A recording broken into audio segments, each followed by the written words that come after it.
Two travelers must move on to a different world with different adventures. But when they try to leave, they find a mysterious and unknown god is trying to stop them. Journey ends here. When the traveler has their sibling taken away from them, they must do everything to get them back. And just like that, the god took away my brother. They soon find this world is not what it seems. The gods of this world are hiding something, and it somehow all ties into their missing sibling. The traveler must journey across foreign lands to figure out the secrets behind the disappearance. Along the way, they meet friends, enemies, and those in between. The longer the journey, the more questions they have. Just what secrets is this world hiding? Genshin Impact has taken the world over by storm since its release in the fall of 2020. The game has grossed over $2 billion since release, with over 50 million users playing the game. There are many aspects to love, from the scenery, to the storyline, to the gameplay. One thing that stands out is the soundtrack. It creates an enjoyable atmosphere for the players and pulls it all together. We will be taking a deep dive into the importance of the OST. Welcome to the meanings of music. Hello everyone, it is your favorite chosen giraffe Sid, and welcome to a brand new series. As mentioned in the very cool intro I made, this is a series where I will be talking all about the Genshin Impact OST. The video series will be broken up into around 3 episodes for the Mondstadt, Liyue, and Inazuma soundtracks, 1 episode for battle music, and then 1 episode for character themes. As the game grows and we add more regions, so will this series. I would like to start by saying most of the content in this episode will be taken from my Meanings of Music essay series I posted on Reddit.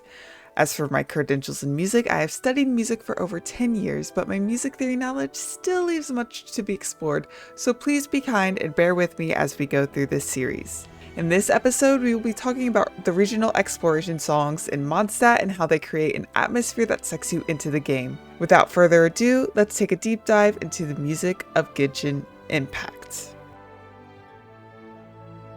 Mondstadt is the very first place we explore. It is the starting point, the beginning of a boundless adventure filled with new friends, new sights, and of course, a glorious abundance of beautiful music. The City of Freedom is highlighted by woodwinds, improvised piano, and an overall feeling of the wind through your hair. It's the perfect beginning to ease the player into the world of Teyvat and prepare them for the adventure to come. To understand Mondstadt's music, we need to understand the inspiration behind Mondstadt. Hoyoverse did release the behind the scenes for the soundtrack, and I really recommend going to watch those as a sort of background for these videos. Classical music is probably the foundation of many soundtracks we hear today. Birthing the best composers and musicians, classical music left an everlasting imprint. It is so complex that it is hard to pinpoint an exact sound of classical music. It encompasses a wide variety. Within the Genshin soundtrack, its influence takes a strong hold. While there aren't specific pieces it takes from, except maybe Green Sleeves from Dawn Winery, the whole subject itself is a big influence. There are specific eras that classical music is broken down into. This includes the medieval period, which lasted from the 500s to the 1400s. This era of music was highlighted by Gregorian chant, the sacred songs in the Catholic Church, and many instruments that we still hear today, such as the flute. Vocal music had a very big influence, and during this time, music was more associated with religion. The next period was the Renaissance. This genre and era was encompassed by more instruments and the introduction of bass instruments. It also gave rise to the music notation system. The instruments that were introduced and also improved upon were brass instruments such as the trumpet, the guitar, and even some bagpipes. The Renaissance era also gave birth to opera, the first one being composed by Jacopo Peri. The Baroque period was around 1580 to 1750. Music became more complex and no longer had simple melodies as in previous eras. It now included the mixture of major and minor tones and gave way to themes and variations. Themes and variations can be heard clearly in any of the Genshin soundtrack. The main theme is played, and then later in the piece, or in this case in later songs, you can hear the theme in an altered form. During this period, the harpsichord and pipe organ became increasingly popular to use. The violin family was also used as the main instruments in many musical pieces. The use of tuning was also put into practice. The new instruments that were introduced during this time include the oboe, bassoon, contrabass, and cello. The very important composers of this time include Johann Sebastian Bach, Antonio Vivaldi, and John Philipp Rameau. Classical era music came during the time of classicism. In this era, Europe began to move towards a new take on the arts, literature, and architecture. The main difference between Baroque music and the classical era is that the types of instruments used in Baroque ensembles were much less standardized. In the classical era, the string quartet was standardized as the string section in an orchestra. For the Romantic period, which was during the classical period, it was more emotional and expressive in terms of music. During this time, groups were created for teaching, performance, and the overall preservation of music. In the Romantic era, the modernized piano burst into popularity. Popular composers in both eras include Wolfgang Amadeus Mozart, Ludwig van Beethoven, Piotr Ilyich Tchaikovsky, Frédéric Chopin, and Franz Schubert. Modern music we have today has been greatly influenced by past eras, but has also given us room to go against the common ideals and create something totally new. Yu Peng Chen and Hoyomix does a great job of exploring the beautiful mixture of modern and classic. In terms of music theory, classical music gets to the very basics, as it was the root of the notations we see today. There isn't one way to describe this section, however, I will go over some basic phrases. Overall, throughout all of the Mondstadt music section, it includes major harmonies, chords, and melodies. Harmonies are when two or more pitches are played simultaneously or successively.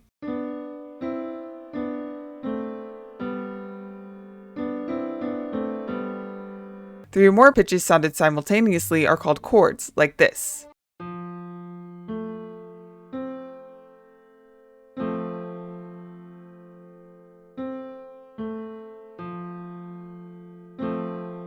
Melodies are the main theme of a song. In terms of sounds being major, to explain it simply, it normally brings the feeling of happiness or sounding lighthearted, like the song A Day in Mondstadt from the OST. In regards to rhythm, most classical music included syncopation and stressed the notes that occurred on the upbeats. Syncopation is described as a variety of rhythms played together to make a piece of music making part or all of a tune or piece of music offbeat. More simply, syncopation is a disturbance or interruption of the regular flow of the rhythm, a placement of rhythmic stresses or accents where they wouldn't normally occur.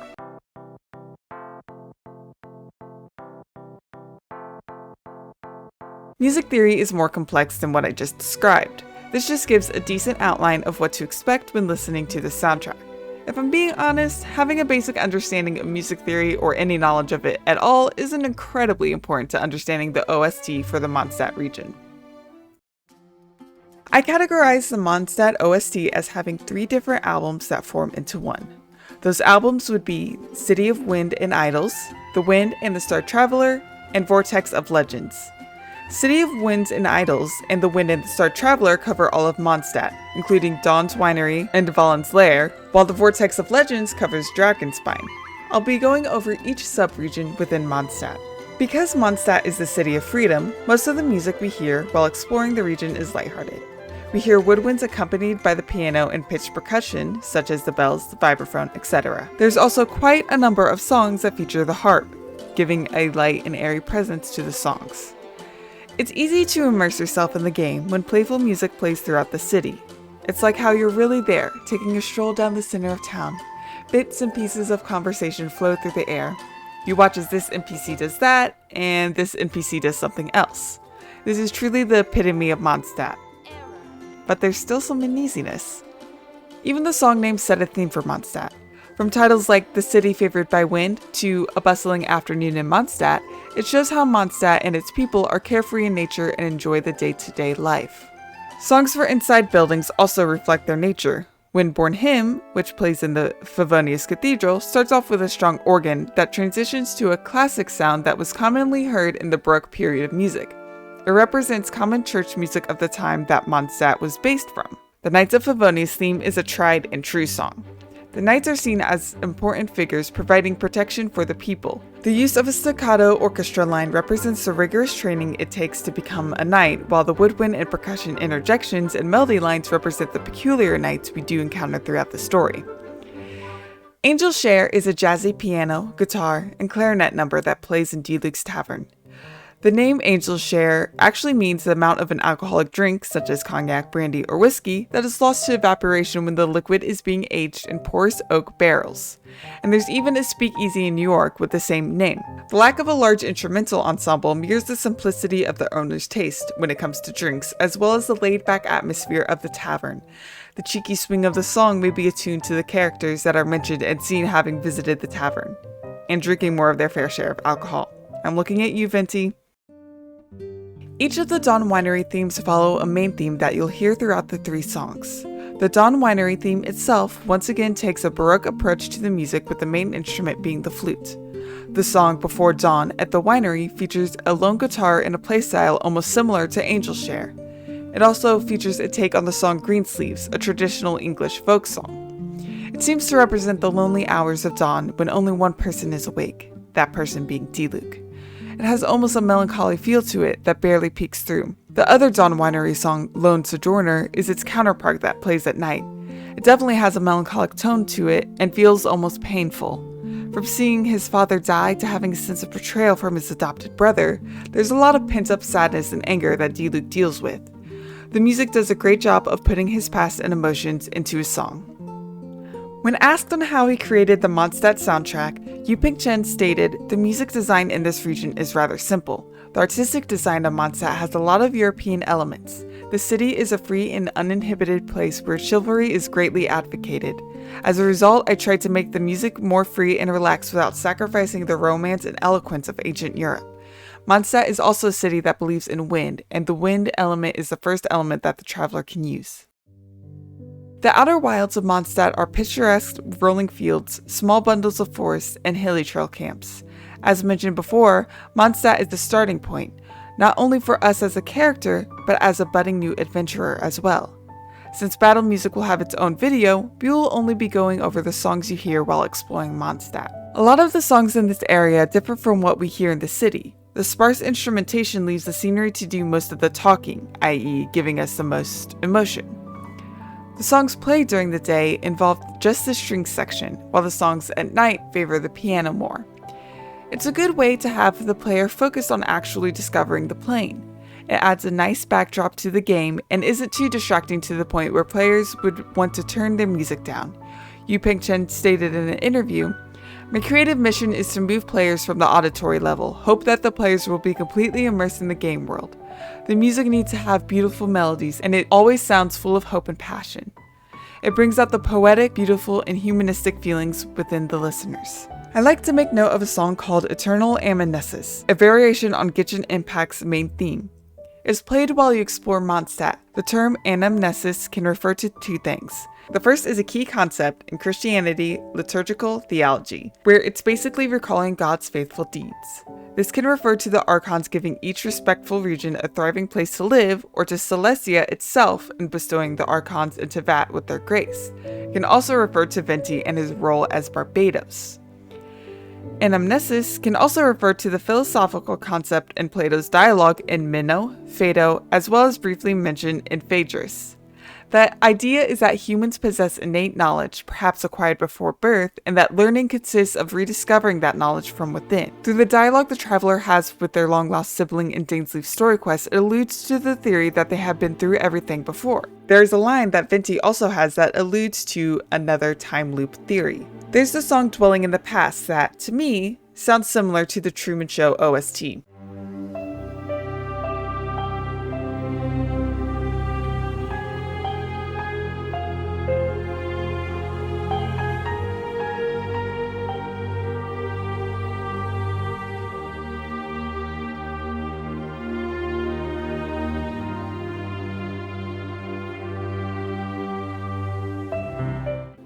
If you don't know the movie, The Truman Show follows Truman Burbank, played by Jim Carrey, who believes his life to be normal until he notices tiny little details that eventually lead him to one big discovery.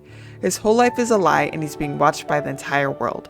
The use of swelling strings accompanying a flowing piano medley is the same as that in parts of The Truman Show. This is probably an outlandish connection, but it starts to make sense when you notice other parts of the game.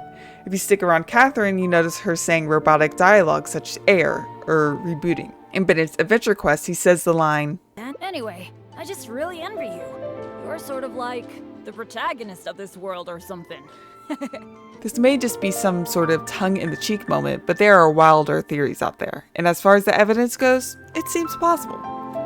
Wild theories aside, the music for Mondstadt's lands do an impressive job of capturing that free and fleeting feeling of a rookie adventurer. The nice and simple melodies complement the starting area well for a player that's new to Genshin Impact. In Old Mondstadt, we know it was ruled by a despot, the god of storms, the Caribbean. The consequences of his actions lie in Stormterror's lair. It is the ruins of a corrupt city and the slumbering place of Stormterror, whose true name is Valen. The music that we hear in Stormterror's lair feels light and airy, yet there is a hidden sadness to it.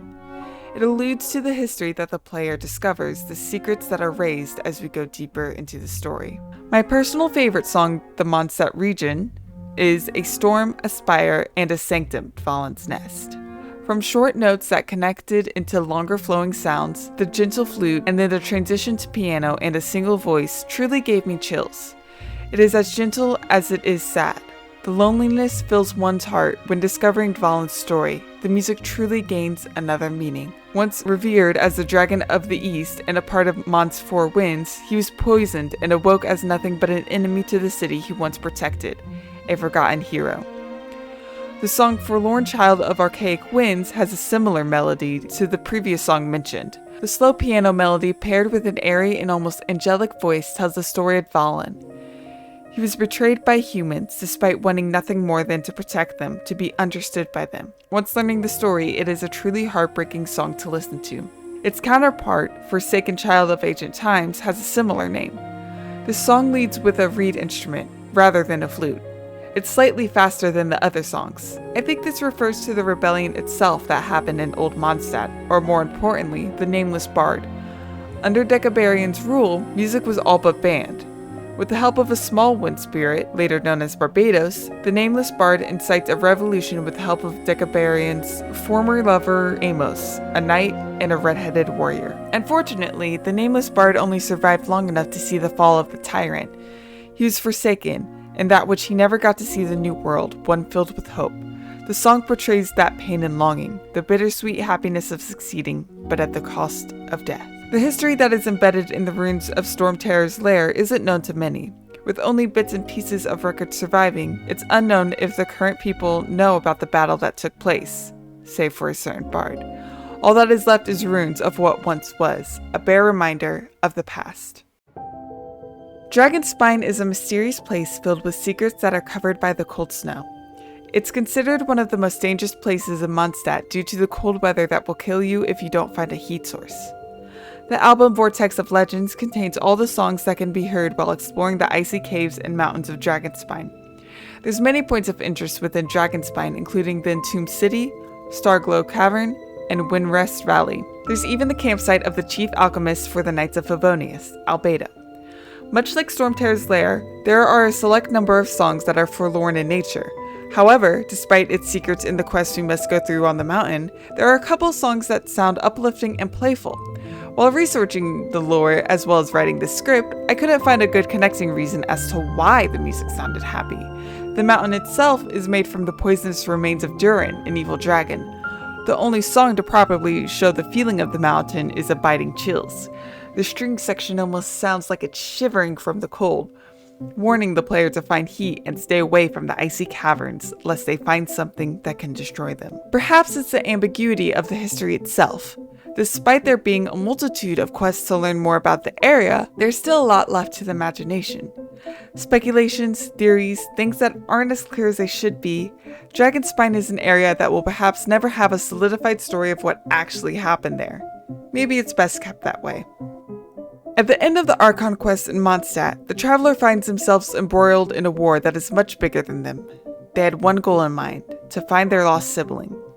While it seemed like an easy quest in the beginning, the more and more tasks we are handed, that feeling of freely being able to continue the journey without any interruptions fades quickly. The soundtrack does a great job of planting the seed of the wonders of a new world and having it sprout into uncertainty. Listening to the songs in order and hearing that progression is truly amazing, and I hope everyone else is able to hear it as well. That's all for this video. I hope you all enjoyed it, and I want to hear your thoughts on Mondstadt and its OST. Next episode, we will be tackling Leeway, including the chasm.